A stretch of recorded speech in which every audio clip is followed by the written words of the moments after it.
Hi friends, అందరికీ నమస్కారం. Friends, ఈ వీడియోలో తెలంగాణ రాష్ట్ర వ్యాప్తంగా ఉన్నటువంటి 10వ తరగతి విద్యార్థులకు ఫలితాలను ఎట్టకేలకు మన యొక్క రాష్ట్ర ప్రభుత్వం విడుదల చేసింది. ఈ నేపథ్యంలో కొంతమంది ఫెయిల్ అయ్యారు. మొత్తంగా 90% మంది ఇంగ్లీష్ మీడియం విద్యార్థులే హవా సాధించారు.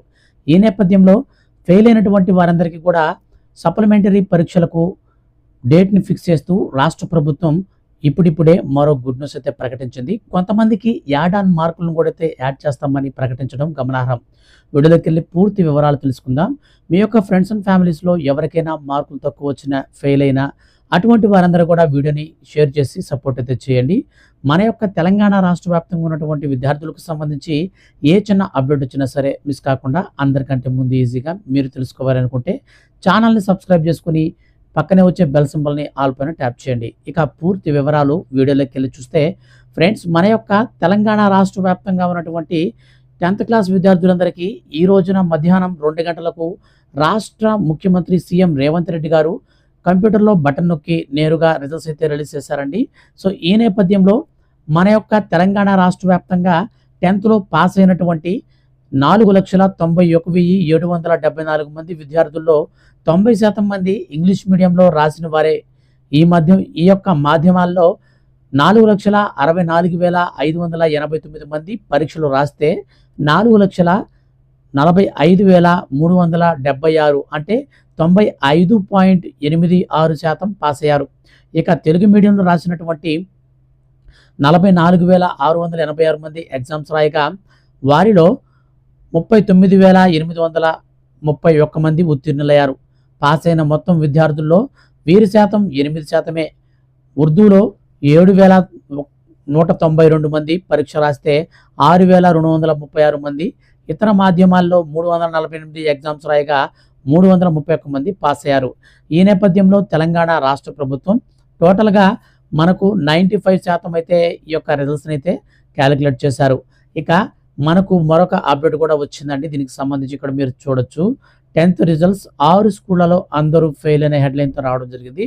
సో దీనికి సంబంధించినటువంటి అప్డేట్ చూసుకుంటే 10వ తరగతి ఫలితాల్లో రాష్ట్ర వ్యాప్తంగా 5,731 పాఠశాలలకు గాను 100% ఉత్తీర్ణతతో సత్తా చాటాయి. అయితే 6 పాఠశాలలో ఒక్కరు కూడా పాస్ కాలేదు. అవన్నీ ప్రైవేట్ స్కూళ్ళే కావడం గమనార్హం. దీన్ని బట్టి ప్రభుత్వ పాఠశాలల కంటే మెరుగ్గా రాణించాయని అర్థమవుతుంది. అటు పాస్ పర్సంటేజ్లో మలుగు జిల్లా 99.30, రాష్ట్రంలోనే టాప్గా నిలవగా హైదరాబాద్ జిల్లా 89.23 అట్టడుగు స్థానాన్ని పొందింది. ఇక ఈ విధంగా మనకు మొత్తంగా పాఠశాలల్లో కొంతమంది అయితే ఫెయిల్ అయిపోయారు. సో ఇట్లాగా మనకు ఫెయిల్ అయినటువంటి వారందరికీ ఎటువంటి ప్రాబ్లం లేదు, టెన్షన్ పడాల్సినటువంటి పని కూడా లేదనమాట. మీరు ఈజీగా పాస్ అయ్యేటువంటి మార్గంలోనే మన యొక్క రాష్ట్ర ప్రభుత్వం ఇప్పుడు అడ్వాన్స్డ్ సప్లిమెంటరీ పరీక్షలకు సంబంధించి టైం టేబుల్ కూడా ఇచ్చేసింది. సో ఇక నుంచి ఎవరైతే ఫెయిల్ అయ్యారో లేదా వీళ్ళకి సంబంధించినటువంటి రీకౌంటింగ్, రీవెరిఫికేషన్ కోసం సో మనకు ఇంప్రూవ్మెంట్ కోసం కూడా మీరు రాసుకోవచ్చు అనమాట. సో దీనికి సంబంధించి పూర్తి వివరాలు మనం స్క్రీన్ పైన కనుక చూస్తే 10th అడ్వాన్స్డ్ సప్లిమెంటరీ పరీక్షలు జూన్ 5వ తారీఖు నుంచి 12వ తారీఖు వరకు జరగనున్నాయి. ప్రతిరోజు ఉదయం 9:30 నుంచి 12:30 వరకు ఎగ్జామ్స్ని నిర్వహించనున్నారు. ఏప్రిల్ 30 నుంచి హెడ్ మాస్టర్కు ఎగ్జామ్ ఫీజు చెల్లించాలి. ఇక రీకౌంటింగ్, రీవెరిఫికేషన్ కోసం ఏప్రిల్ 30 నుంచి మే 14 వరకు అప్లై చేసుకోవచ్చు.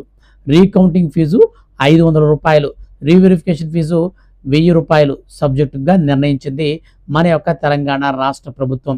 సో మొత్తంగా మనం చూసుకున్నట్లయితే ఎవరైతే ఫెయిల్ అయ్యారో అటువంటి విద్యార్థులందరూ కూడా ఇప్పుడు సప్లిమెంటరీ ఎగ్జామ్స్ అనేది జూన్ 5 నుంచి జూన్ 12 వరకు జరగనున్నాయి. కాబట్టి మీరు టెన్షన్ పడకుండా ఎగ్జామ్స్ ఫీజు అని కూడా మీరు ఏప్రిల్ 30 నుంచి అంటే మనకు రేపటి నుంచే హెడ్ మాస్టర్కి అయితే ఫీజు అయితే చెల్లించుకోవచ్చు. సో స్కూల్లోకి వెళ్ళి ఫీజు కట్టేసేయండి.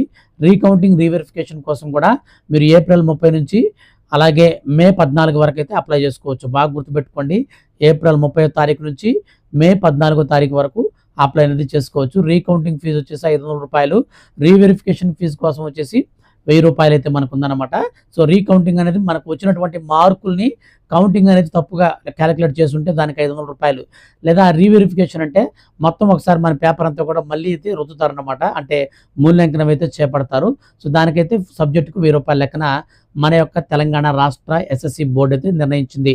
సో, ఈ విధంగా మనకు రాష్ట్ర వ్యాప్తంగా ఎవరికైనా సరే 34 అట్లాగా వచ్చినట్టయితే వాళ్ళకి సప్లిమెంటరీలో ఆటోమేటిక్‌గా మార్క్స్ కూడా అయితే యాడ్ చేస్తామని చెప్పేసి, యాడ్ ఆన్ మార్క్స్ కూడా అయితే మేము గ్రేస్ మార్కులు ఇస్తామని మన యొక్క తెలంగాణ రాష్ట్ర ప్రభుత్వం అయితే ఉత్తర్వులు జారీ చేసింది. సో, ఫ్రెండ్స్, వీడియో గనుక నచ్చితే లైక్ చేయండి. ఇలాగ మనకు సప్లిమెంటరీకి సంబంధించి ఎప్పుడైనా సరే చిన్న అప్డేట్ వచ్చినా సరే మిస్ కాకుండా తెలుసుకోవాలనుకుంటే ఛానల్‌ని సబ్స్క్రైబ్ చేసుకొని రెగ్యులర్‌గా ఫాలో అవుతుండండి.